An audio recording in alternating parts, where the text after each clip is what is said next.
आज आहे नागपंचमी. श्रावणातली नागपंचमी या सणाला आपल्याकडे खूप महत्त्व आहे. हे आहे ही गव्हाची खीर आहे. ही खपली गव्हाची खीर आहे. खपली गव्हाचा दलिया काढून आणि केलेली, त्याच्यात काजू बदाम खोबऱ्याचा किस असं सगळं घातलेलं आहे. गूळ घातलेला आहे. हां, गूळ आणि साखर. तर हे सगळं शिजवून मग थोडंसं कोमट झालं की ह्याच्यात दूध घालायचं. हे आहे पुरणाच्या दिंडांची तयारी. आई आणि सासूबाई दोघी जणी पुरणाचे पण दिंड करायच्या आणि ही आहे डाळीच्या दिंडांची तयारी. तर हे तिखटा मिठाचे दिंड असतात. तर आमचं सगळ्यांना म्हणजे मला आगवईतला लहानपणी पुरणाच्या दिंडांऐवजी ही डाळीचे दिंड खूप आवडायचे.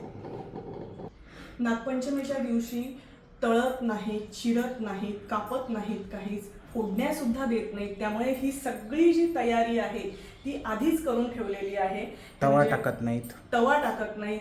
ही सगळी तयारी आधीच करून ठेवलेली आहे. कारण हे पूर्वीपासून केससुद्धा विंचरत नाही पूर्वीच्या काळी. तर त्यामुळे ही तयारी करून ठेवलेली. आदल्या दिवशी फोडण्या करून ठेवल्या जातात, आदल्या दिवशी तयारी करून ठेवली जाते. हे पण देवाची पूजा झालेली आहे.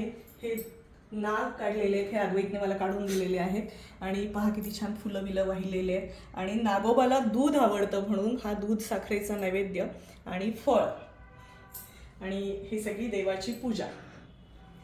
तर नाग हे शेतकऱ्यांचे मित्र आहेत. आपली सगळी जी इकोसिस्टीम आहे ना, ह्याच्यामध्ये नाग किंवा हे सगळे जे पशु पक्षी प्राणी ह्या सगळ्याला खूप महत्त्व आहे. त्यामुळे आपल्या पूर्वजांनी या सगळ्या गोष्टींचा खूप विचार करून आणि हे सगळे सण समारंभ हे तयार केलेले आहेत किंवा हे पाळले जातात. तर सगळ्यांनाच नागपंचमीच्या शुभेच्छा. आणि तुमच्यापैकी कोण कोण झोके खेळतं, तुमच्यापैकी कोण कोण मेहंदी लावतं ते पण कॉमेंट करून सांगा.